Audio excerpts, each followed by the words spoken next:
Hi everyone. On for review today is a fragrance that has not been reviewed yet, and I cannot believe that nobody has really touched base with this fragrance yet because it is gorgeous. It is amazing. Um, and that, of course, is Tom Ford's private blend Noir de Noir, released in 2007. Now, there's a few bottle sizes for this one. Same for every other private blend fragrance by Tom Ford. There's, of course, the 1.7 ounce, 3.4 ounce, and the 8.4 ounce. Anywhere between $195 to $400 American to pick up one of these fragrances. Yes, they are expensive little devils. Expensive. But I thoroughly believe, even from, sniffing out pretty much the whole private blend I've covered, um, every one of them is quality, even though there's a few I do not like. Every single one of them, you get what you pay for. The presentation's amazing. The quality of the ingredients, you can just tell. You can tell. Um, and not only that, but most of them are potent. They will last and last.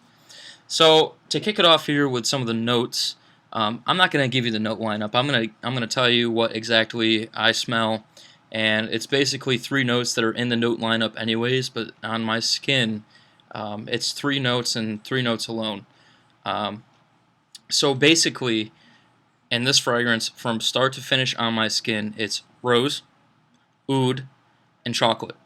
And when I'm talking about chocolate, it's actually like a chocolate truffle kind of a smell. So think dark chocolate. If you've had German chocolate truffle cake, it's kind of like light but thick, not in composition because it's like a whipped kind of a chocolate. But think like dark chocolate, but it's whipped. That's exactly what this smells like. It's dark chocolate with rose and oud. Basically, to put it in a nutshell for you, you took a red rose and you took melted chocolate, dipped the rose into the melted chocolate, and then put it in the freezer. Smell the rose and the chocolate. There you go. That's what you get with a nice little tinge of oud. Now, first things first. This was released a year after Tom Ford's Black Orchid, which is an offering for women. I easily pull off Black Orchid. A lot of people complain about that fragrance, say it's kind of like a bunch of notes jumbled together. Basically, if you have not smelled Black Orchid, what it is like coconut, a bunch of different florals, and chocolate, truffle. Um, it's a chocolatey floral, basically. And that's the same thing you're going to get out of this.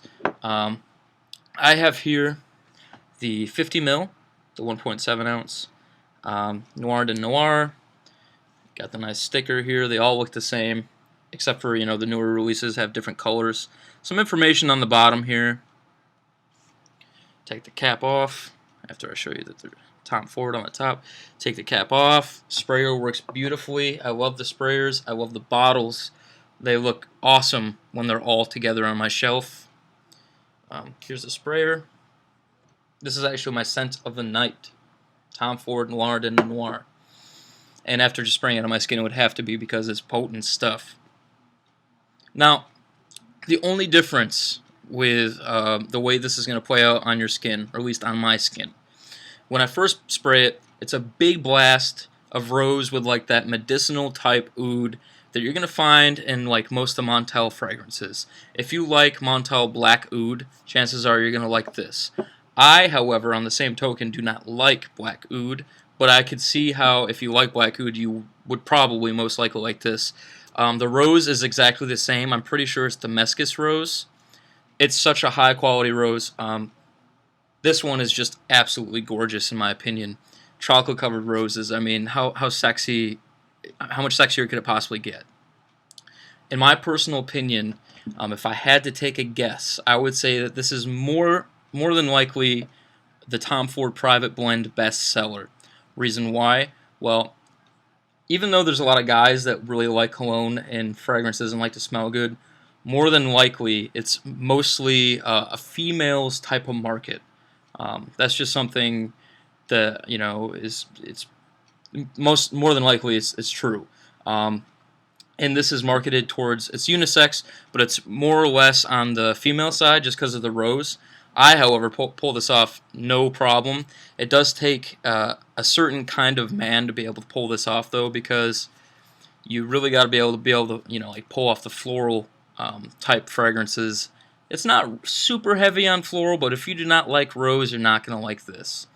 Now, rose was very popular with the fragrance community. It has been for the past year or so. Namely, Bay Rose by Le Labo. Mason Francis Kirchen, at the time, before I smelled this, was my favorite rose-based fragrance. Of course, Rose 31 by Le Labo. And there are a few others that are doing very well for themselves. Men are starting to dip into the floral aspect of fragrances. The line there between male and female is slowly disintegrating. It's going bye-bye. And that's not just within the fragrance community, that's within everyone in the world. A lot of these fragrances that are coming out lately have a very perfumey female tinge to them. For an example, Aqua Fahrenheit got a very perfumey vibe to it. Easily could be pulled off by a woman, in my opinion. So that's what we're looking at here. We're looking at a unisex fragrance. It's completely down the middle of the road for me. It's not more masculine. It's not more feminine. It's middle of the road. But, like I said, it does take confidence to wear this type of fragrance with the floral. Some other fragrances that it's been compared to, like I said, Black Orchid, and getting back to that, Black Orchid was released a year prior to this. And I think there's been a lot of controversial conversations on base notes with Black Orchid. You either love or hate it, basically. And I've even seen that, on videos in the fragrance community on YouTube. Some people literally get sick from it, and then some people absolutely love it. I personally will stick to one spray with that stuff, and that is all you need, because I can see how you get a headache from it. But I kind of think that maybe Tom Ford looked at Black Orchid and said, okay, it's doing very well for itself, but there's a lot of stuff going on in it.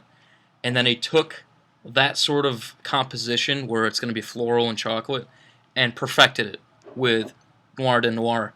Perfected. This is the best floral gourmand I've ever tried to this day. I think it's better than Dior Homme Intense. That's just me. People, can have their own opinion, but I think that this kind of beats out Dior Homme Intense, and it's more masculine than Dior Homme Intense, in my opinion. Okay, so some other fragrances that have been compared to it, like I said, Black Orchid and West Side by Bond Number 9. Now, I'm going to go against the crowd with that one. I don't think the West Side and this smell anything alike.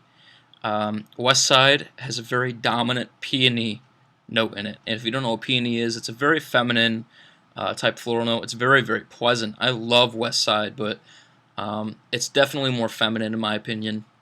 And there's definitely not like a chocolate thing. There's a little bit of like a tonka, like vanilla sort of thing going on in it, but it's not chocolatey like this on my skin. So I don't think that West Side is really comparable to this, but that's just me. So, start to finish on me, basically it smells all the same. Rose and chocolate. It smells great.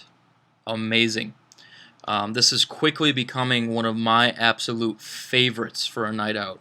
I'm talking date, I'm talking suit, I'm talking button-up shirt, anything that's formal. This is like my go-to right now. I am thoroughly impressed with this fragrance. I adore it. And the funny thing is I haven't really seen it even mentioned too much in the fragrance community. I know Mickers, I know that he did a split, and I know that Ray-Bans, David, I know that this is on his starting lineup, and that this was his first big purchase, like on the higher end of things, just watching some of his videos. But other than that, I don't really think there's too many people that have really covered this. Oh, and Kirill, he did a split of it as well, and kind of gave a little bit of how he feels about it in that same split video, but no reviews. And I just can't believe it, because this stuff is like climbing. It's like I started right here with this stuff. It's like up here, you know what I mean? It's blowing me away right now. And I've gotten some pretty positive feedback with this too. So I'm thoroughly impressed with Tom Ford yet again. I keep going back to their his private blend fragrances and purchasing more and more and more. I love them. They are quality. Continuing on, projection with this one is forget about it. It's great. It's above moderate. You're going to get a great scent trail. I do 3 sprays, one on the front of the neck. It could be a little too much for some people just because it's very, very potent in the beginning. I do one on the front of the neck and kind of hit my shirt at the same time so that it kind of stays around longer. And then one on each pit of my elbow, and I'm good. That is just me. Some other people, if you're wearing a long sleeve shirt, maybe one on the front of the neck, one on the back of the neck, you'd be good. 2 or 3 sprays with this one's perfect. You don't want to overdo it with this because it's going to get a very thick, dark chocolate note in this. This is like a dark, dark rose. Just think the darkest of rose that you could possibly think. And this is it. I would say the Montal's Black Oud is darker than this. The rose in it is very, very similar. The only thing is this is a little tamer than that. Also, Frederick Malle, Un Rose. If you like Un Rose, you're probably going to like this, but that doesn't go for the opposite way. I like Un Rose, but there's no way I could pull that off.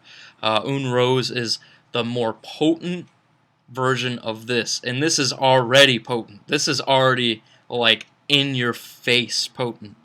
Un Rose by Frederick Malle is just a couple notches higher. So if you're looking for an even better bang for your buck, like something that's going to last you even longer, maybe 1 spray instead of 3, you might want to check out Un Rose by Frederick Malle.